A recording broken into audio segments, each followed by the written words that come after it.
I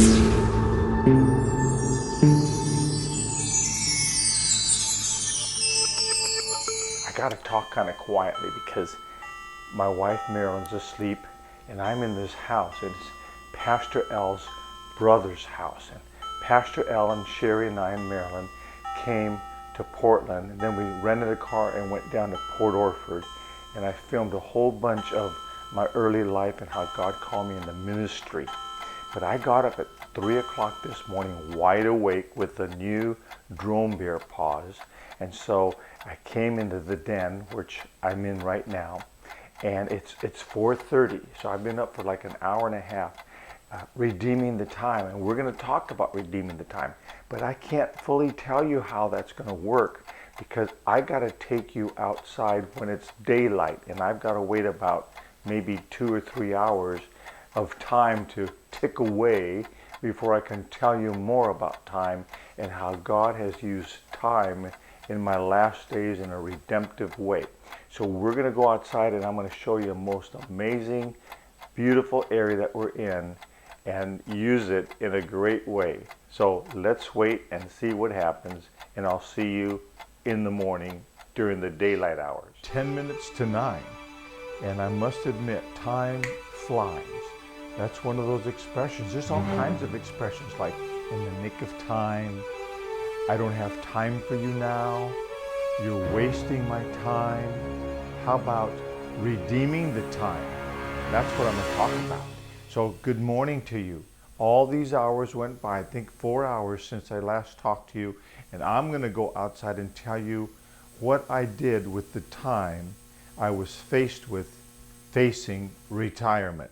And I have the whole thing set up here. This is my driver and sock, and wait till you see what I can do. It's amazing.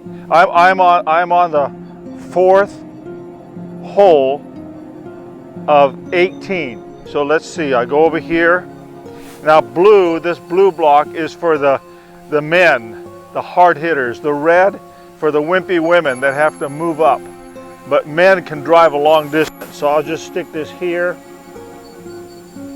Put this little ball here. And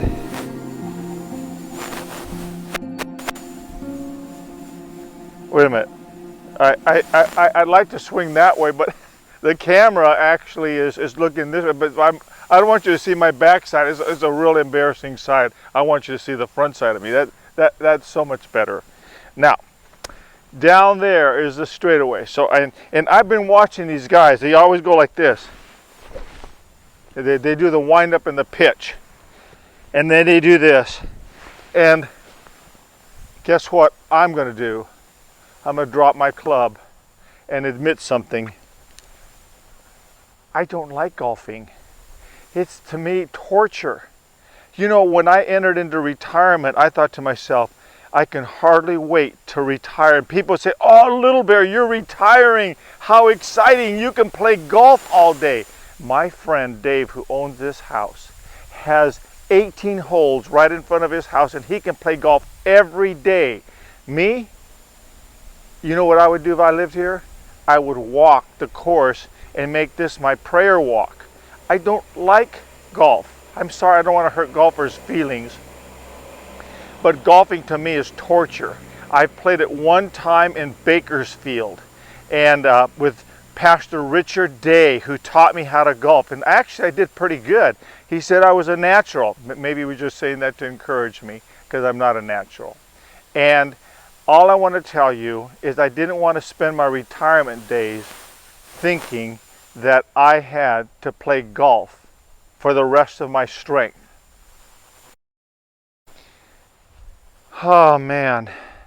So I said, Lord, what am I going to do with my life, with my time? How am I going to spend my time? How am I going to redeem the days, for the days are evil? Because that's what the scripture says in Ephesians, to redeem the days, redeem your time, make things redemption. I had a pastor named Earl Book. He was a precious man, already in his 70s, when he licensed and ordained me into the Assemblies of God ministry. And he gave all of us young pastors a great word. He said, redeem your time.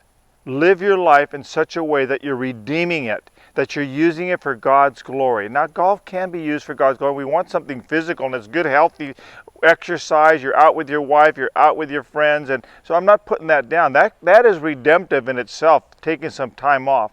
But I didn't want to do that. So you can see what I did is I got a tripod, I got a drone, and the Lord inspired me through a dear friend named Mike Kiley, a retired pastor who didn't retire, he refired. And he inspired me. He's about 3 or 4 years older than I am. And he said, listen, little bear, why don't you do what I do? And so he has a ministry called For Life Creations. He paints. He does a cooking channel. He does devotions, much like I do now, because he inspired me. He basically give me a kickstart. So instead of just wondering what was I going to do since I stepped off the pulpit and stepped off the evangelistic field after 46 years of ministry, I didn't want to just fade off into the sunset like those old cowboy movies. I wanted to do something with the strength that I have left. I don't know how much strength I have left. And so Drone Bear Paws was invented. The camera, the drone, the talks, the places that I've been, the things that the Lord has shown me, devotions just like this one, getting up at 3 in the morning, bam, the Lord gives me the great word to talk about redeeming the time on a golf course. And so I pray that you're spending your life in such a way that you're thinking, what can I do that's redemptive? You don't retire, you refire, but your bones are going to get old. The buckboard wagon's going to fall apart. You're going to run out of gas in your gas tank, and you're going to feel weak and inefficient. You can always do something redemptive. Ask the Lord for the strength that He's given to you, what to do, so you can do something like writing a book, your memoirs, writing songs, writing music, visiting people. I don't know what it is. Ask the Lord what He wants you to do. He doesn't want you just to waste your time and sit around doing nothing. He wants you to do something for the kingdom, something productive. What is it, my challenge to you, that you're going to do that's redemptive in the last days of your life? I leave you with this word to pause and ponder.